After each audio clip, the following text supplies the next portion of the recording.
ജീവിതം ഒരു നാടകീയ പ്രതിഭാസമാണ്.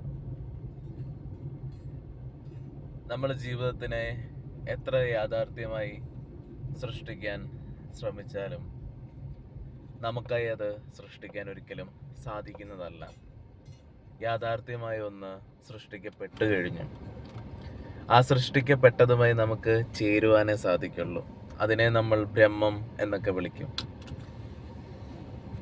നമ്മൾ ജീവിതത്തിനെ നമ്മൾ എത്രത്തോളം നമ്മുടെ ഇമോഷൻസിനും നമ്മുടെ ജലസിക്കും നമ്മൾ എത്രത്തോളം ഇമ്പോർട്ടൻസ് കൊടുക്കുന്നു, ഇതൊന്നും ജീവിതത്തിലൊന്നും തന്നെ യാഥാർത്ഥ്യമാകാൻ പോകുന്നില്ല.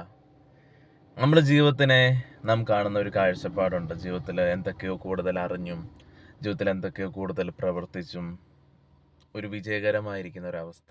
എന്നാൽ അതുപോലും ജീവനെ അറിയാതെ നമ്മൾ അതെല്ലാം ചെയ്തെന്ന് പറഞ്ഞാലും ജീവിതത്തിൽ ഒന്നും നേടാൻ പോകുന്നില്ല. ഒരസംബന്ധമായി ജീവിക്കത്തതേ ഉള്ളൂ. ജീവിതം എന്ന് പറയുന്നത്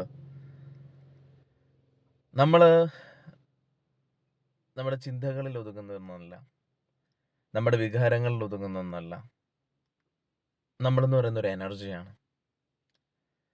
ഈ എനർജി അന്നത്തെ ദഹിപ്പിക്കുവാനും കുറച്ച് ചിന്തിക്കുവാനും കുറച്ച് പ്രവർത്തിക്കുവാനും ശ്രമം നടത്തുന്ന ഒരു മനുഷ്യ ജീവിയായിക്കൊണ്ടാണ് നമ്മുടെ ചുറ്റുപാടിൽ എല്ലാവരെയും നമ്മൾ കാണുന്നത്. പ്രാണൻ അന്നത്തെ ദഹിപ്പിക്കാൻ ഉപയോഗിക്കുന്നു. അതുകൊണ്ടുണ്ടാവുന്ന ഒരു വികാരങ്ങൾ കൊണ്ട് പലതും ജീവിതത്തിൽ ചെയ്തു കൂട്ടുന്നു. എന്നിട്ട് അവൻ തന്നെ വിചാരിക്കുന്ന എല്ലാം വിജയകരമായെന്ന്. നമുക്ക് അന്നത്തെ മാത്രമല്ല, നമ്മുടെ വിജ്ഞാനത്തിനെയും ആനന്ദത്തിനെയും വർദ്ധിപ്പിക്കാനുള്ള പ്രാണനെ സ്വീകരിക്കാനുള്ള ശക്തിയുണ്ട്. മനുഷ്യന് മാത്രം കിട്ടിയിരിക്കുന്ന ഒരു അനുഗ്രഹമാണത്. എത്രയോ ജന്മങ്ങളുടെ ഒരു പുണ്യത കൊണ്ട് ലഭിച്ചിരിക്കുന്ന ഒരു അനുഗ്രഹം. നമ്മുടെ എനർജിയെ നമുക്ക് ഹയറാക്കാൻ പറ്റും. ആ എനർജിയെ ഹയറാക്കുമ്പം നമ്മുടെ ഇന്നർ കോൺഷ്യസ്നെസ്സുമായി നമ്മൾ കണക്റ്റഡ് ആവും. ഇന്നർ കോൺഷ്യസ്നെസ്സിനെ നമ്മൾ റിയലൈസേഷൻ ചെയ്യുമ്പം ഈ മായ എന്താണെന്ന് നമുക്കറിയാൻ പറ്റും. സൃഷ്ടി സംഭവിച്ചത് സൃഷ്ടാവിൻ്റെ ചില തീരുമാനങ്ങൾ കൊണ്ടാന്നൊരിക്കലും പറയാൻ പറ്റില്ല. ചിലർ ഗുരുജി, എനിക്ക് എന്തൊക്കെയോ പ്രപഞ്ച ശക്തി എന്നെ കൊണ്ട് ചെയ്യിപ്പിക്കാനിരിക്കുന്നത് പോലെ എനിക്ക് ഇൻറ്റ്യൂഷൻ കിട്ടുന്നു. ഞാൻ പറഞ്ഞു, അങ്ങനെയൊക്കെ നമ്മൾ ചിന്തിച്ചു പോയി കഴിഞ്ഞാൽ നമ്മൾ വല്ല മാനസിക വിഭ്രാന്തിയിലേക്കും കടന്നു പോകും. എന്നുവെച്ചാൽ ഈ സൃഷ്ടാവ് നിങ്ങളോടൊന്നും പറയാൻ പോകുന്നില്ല വന്നു.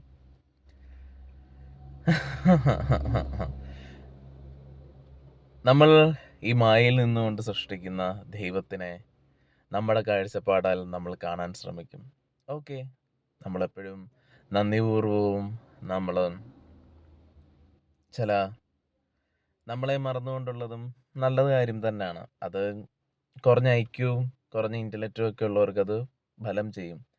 എന്നാൽ ഹയർ ഇൻ്റലക്റ്റ് ആയിട്ടുള്ള ആൾക്കാർക്കൊന്നും അത് സാധിക്കില്ല. അവർക്ക് കുറച്ചുകൂടും കാര്യങ്ങളെ അറിയുന്ന രീതികൾ വ്യത്യസ്തമാവും.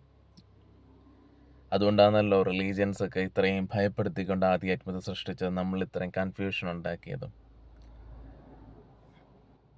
ഈ മായയിൽ നിന്നിട്ട് നിങ്ങളൊന്നും ശരിയാക്കാൻ ശ്രമിക്കേണ്ട. നിങ്ങൾക്കായി ഒന്നും ശരിയാക്കാനും പറ്റില്ല ജീവിതത്തിൽ. ഇത് ഉള്ളിലേക്ക്, ആ ഉള്ളിലെ നിശബ്ദതയിലൂടെ ഒന്ന് റിയലൈസേഷൻ ചെയ്യാൻ പറ്റുള്ളൂ. ഒന്നും യാഥാർത്ഥ്യമല്ല. നിങ്ങളുടെ ഇമോഷൻസിനും നിങ്ങളുടെ വികാരത്തിനും നിങ്ങളുടെ ജലസിക്കും നിങ്ങളുടെ പ്രണയത്തിനും നിങ്ങളുടെ സന്തോഷത്തിനും ഒന്നും ഒരു പ്രാധാന്യമില്ല. നിങ്ങളുടെ ഉള്ളിലെ ആ തിരിച്ചറിവും അത് നൽകുന്ന തൃപ്തിയും നിങ്ങൾക്ക് മറ്റുള്ളതെല്ലാം അസംബന്ധമായി തോന്നുന്ന ഒരവസ്ഥയിലേക്ക് എത്തും. ഞാനിപ്പം എന്തൊക്കെയായിരിക്കുന്നോ ഇതെല്ലാം ഞാൻ സ്വീകരിച്ചിരിക്കുന്ന ചില ഓർമ്മകൾ മാത്രമാണെന്നുള്ളത്. നിങ്ങൾ അറിയുന്ന നിമിഷം അത് നിങ്ങളും തമ്മിൽ ഒരു അകൽച്ച തന്നെ ഉണ്ടാവും.